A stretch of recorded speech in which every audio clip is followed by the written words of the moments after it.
Olá pessoal, tudo bem? Professor Gunnar Sotero, canal Historiando com Gunnar Sotero aqui das nossas mídias, e hoje nós vamos falar do processo de independência do Brasil, né? 2 de julho é um dia muito importante para a independência do Brasil, apesar de pouca gente saber disso. Nós devemos comemorar nossa independência sim, também em 2 de julho. Por quê? O processo de independência do Brasil, apesar dele ter sido iniciado com a transferência da corte portuguesa para o Rio de Janeiro em 1808, ele é consolidado por um agente metropolitano, que é Dom Pedro de Alcântara, então príncipe regente do Reino de Portugal, Brasil e Algarves, né, do Reino Unido. E Dom Pedro acaba se tornando o primeiro monarca brasileiro, o segundo rei coroado nos trópicos, né? Seguindo aí, o primeiro foi seu pai, Dom João VI, e ele o segundo. Durante muito tempo se ensina ainda nas nossas escolas que Dom Pedro gritou a independência, né, nas margens do Ipiranga. O hino nacional, né, a sua abertura é ouviram do Ipiranga as margens plácidas. Então, o que acontece? Consolidou-se no imaginário popular, no imaginário nacional, que a nossa independência foi gritada e não lutada. Então, hoje nós vamos tentar aqui dar algumas dicas para reverter esse processo, nós temos um outro olhar histórico sobre isso. Bem, a nossa independência foi sim lutada e muito lutada.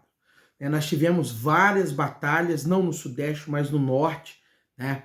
Nas províncias da Bahia, Pernambuco, Ceará, Maranhão, Grão-Pará. Essa região no norte deu muito trabalho realmente para se consolidar a ordem monárquica e garantir a independência do Brasil. E hoje, 2 de julho, se comemora o dia que as tropas comandadas pelo general Pierre Labatut, que lutava, era um francês que lutava como mercenário pelo exército comandado por Dom Pedro, né, o exército brasileiro, chamado Exército Libertador, que depois ficou conhecido como Exército Pacificador, né? Ele entra na capital baiana e coloca as tropas do então tenente-coronel Madeira de Mello para fora, né? E aí o que acontece? O Exército Libertador, ele tinha nas suas fileiras várias mulheres, né? Uma delas ficou muito famosa, que é a Maria Quitéria, que lutava no Batalhão dos Periquitos. Mas tiveram outras, né? Joana Angélica, que morreu no convento da Lapa. Nós tivemos aí Maria Filipa de Oliveira, que foi uma mulher negra escravizada que comandou mulheres contra as tropas portuguesas.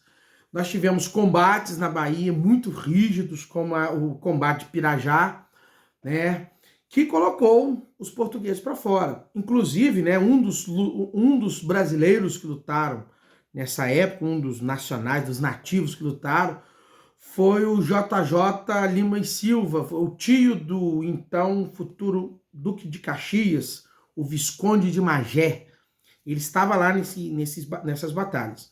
No norte também houve lutas, inclusive essa região contou com a participação do então primeiro almirante da esquadra brasileira, o escocês, o 10º Duque de Dundonald, e o Marquês do Maranhão, né, que é o Thomas Cochrane, que pacificou as províncias do norte, garantindo a sua submissão ao Rio de Janeiro e transformando o Brasil, né, num império e numa nação independente. Esse processo de luta se estendeu de 1822 até o final de 1823, até novembro de 1823. Foi um processo um pouco longo. E no dia 2 de julho, as tropas brasileiras entraram em Salvador e colocaram, né, as tropas portuguesas para fora. Isso já caiu em vestibular. Na Bahia se comemora esse dia como inclusive um feriado. E para nós não ficarmos aqui só relatando a história, só mostrando a narrativa, eu indico um livro que eu usei no meu ensaio sobre a participação das mulheres na independência, que vai ser publicado pela revista O Município de Resende, da Academia Resendense de História, que é o livro da professora Heloísa Starling e Antônia Pellegrino. Elas organizaram as mulheres que participaram, né? A independência do Brasil, as mulheres que estavam lá. Ele aqui vai contar a história de várias dessas mulheres, principalmente Bárbara de Alencar, que foi uma mulher que participou desse processo, Urânia Vanério, que foi uma menina que relatou como que ela viu essa independência, Maria Filipa de Oliveira, conta a história de Ana Lins, que é uma mulher muito importante, a mãe do Visconde de Sinimbu, Maria Quitéria e da nossa primeira imperatriz, a dona Leopoldina, Maria Leopoldina de Habsburgo-Lorena, primeira esposa de Dom Pedro I. Então fica aí a indicação do livro, um livro muito bom, muito fácil de ler. Siga, não esqueça de seguir as nossas mídias, deixar o seu joinha, deixar alguma pergunta e até a próxima. Forte abraço.